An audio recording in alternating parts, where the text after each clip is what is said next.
Pixel, que se passe-t-il?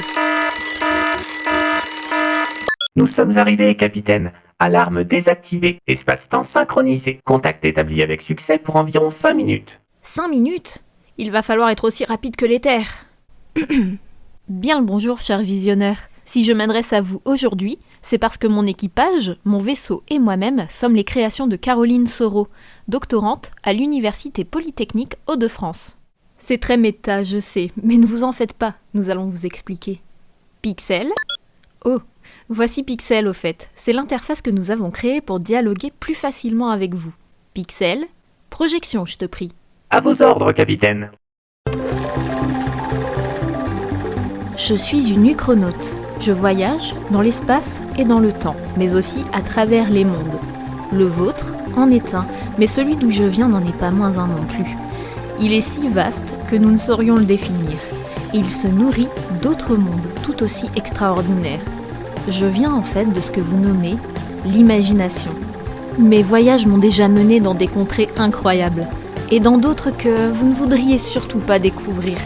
Jusqu'à ce que j'arrive jusqu'ici et que je fasse la rencontre de ma créatrice, Caroline Soro. Car les créations sont des rencontres. Vous le saviez, n'est-ce pas? Mon rôle d'uchronaute est celui de passeuse d'histoire.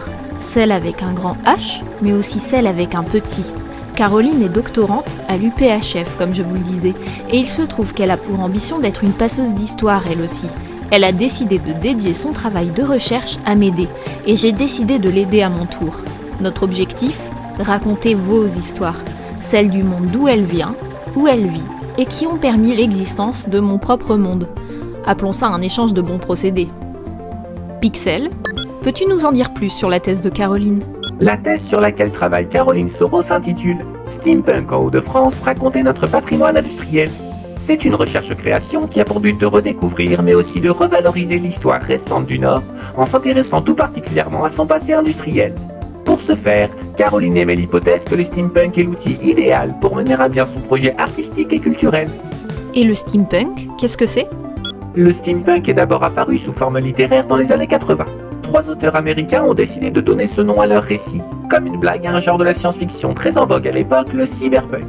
Contrairement aux histoires cyberpunk, celle du steampunk semble se dérouler dans un passé où le futur serait arrivé plus tôt. Avec une prédilection pour le 19e siècle, la première révolution industrielle, l'ère de la vapeur, de l'acier, mais aussi de la fumée et de la rouille qui les accompagnent. Aujourd'hui, le steampunk est surtout connu pour son esthétique faite de rouages, de haute forme et de machines à vapeur. Mais il serait incroyablement réducteur de le résumer à cela. Toutefois, il faut bien admettre que le steampunk se cantonne encore trop souvent à Londres et aux pays anglo-saxons. Il se ferait encore trop peu souvent un chemin jusqu'à Paris, délaissant presque totalement le reste de la France qui bouillonne pourtant de vaporistes. Le Nord serait pourtant son décor idéal. En tout cas, c'est ce que s'est dit Caroline.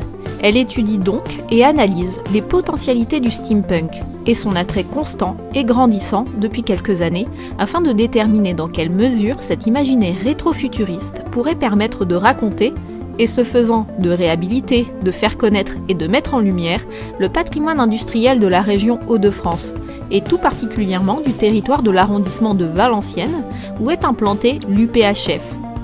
À long terme, ces projets sont nombreux, alors mon rôle de coccinelle est aussi de lui porter chance. Capitaine, notre temps est presque écoulé. Bien. Dans ce cas, il ne me reste qu'à souhaiter que nos chemins se croisent à nouveau, chers visionneurs. Un indice pour vous. Si vous suivez les coccinelles, elles vous mèneront sans doute jusqu'au Studi Nano pour suivre nos prochaines aventures. À bientôt.